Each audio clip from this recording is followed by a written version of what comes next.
और आगे बढ़ते हुए बात अब ज्ञानवापी तहखाने मामले की, इसमें मुस्लिम पक्ष को एक बड़ा झटका लगा है। पूजा पर रोक लगाने से इलाहाबाद हाईकोर्ट ने साफ साफ इनकार कर दिया।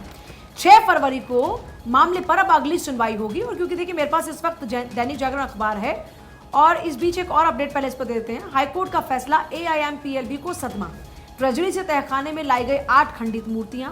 ज्ञानवापी के व्यासजी तहखाने में स्थापित की गई हैं 8 खंडित मूर्तियां। ASI सर्वे के दौरान ये मूर्तियां मिली थी। मुस्लिम पक्ष को तत्काल राहत देने से हाईकोर्ट का इनकार। कोर्ट के फैसले पर मुस्लिम लॉ बोर्ड का स्टेटमेंट, पैसे देकर जमीन खरीदी गई। ज्ञानवापी पर कोर्ट के फैसले से हम दुखी हैं। इतिहास की सच्चाई को समझना चाहिए। मंदिर गिराकर मस्जिद नहीं बनाई गई है। और देखिए दैनिक जागरण में फ्रंट पेज पर है ज्ञानवापी में पूजा पर रोक नहीं। और इसके साथ देखिए जो इसमें डिटेल शेयर की गई है वो जिला जज के आदेश के खिलाफ मस्जिद पक्ष को हाईकोर्ट से कोई राहत नहीं मिली। 6 तारीख को मामले पर अब अगली सुनवाई होगी। लेकिन फिलहाल जो व्यासजी तहखाने में पूजा शुरू हुई है उस पर रोक लगाने से कोर्ट ने इनकार कर दिया।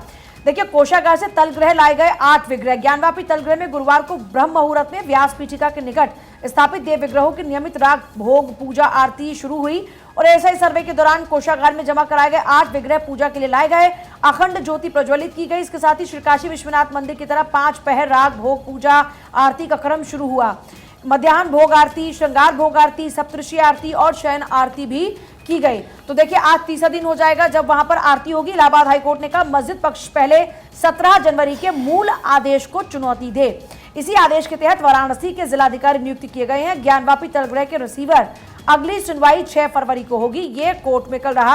तो कुल मिलाकर मुस्लिम पक्ष बार बार ये कह रहा है कि जो कहा जा रहा है कि ये मंदिर की जगह है, तो वो ये कह रहे हैं कि साहब हमने तो पैसे देकर इस जगह को खरीदा है, कोई मंदिर गिराकर मस्जिद नहीं बनाई गई। और कोर्ट का जो स्टेटमेंट है उससे हमें बड़ा दुख लगा है। और यही कारण है कि कल बंद का भी ऐलान नाराजगी जाहिर करने के लिए वाराणसी में बुलाया गया था मुस्लिम पक्ष की ओर से। और साथ साथ में बड़ी संख्या में, हालांकि सुरक्षा व्यवस्था के चाक चौबंद थे, बड़ी संख्या में नमाजी नमाज पढ़ने के लिए वहां पर पहुंचे थे, जिनको बाद में दूसरी मस्जिद में जाकर नमाज अदा करनी पड़ी थी क्योंकि भीड़ बहुत ज्यादा थी।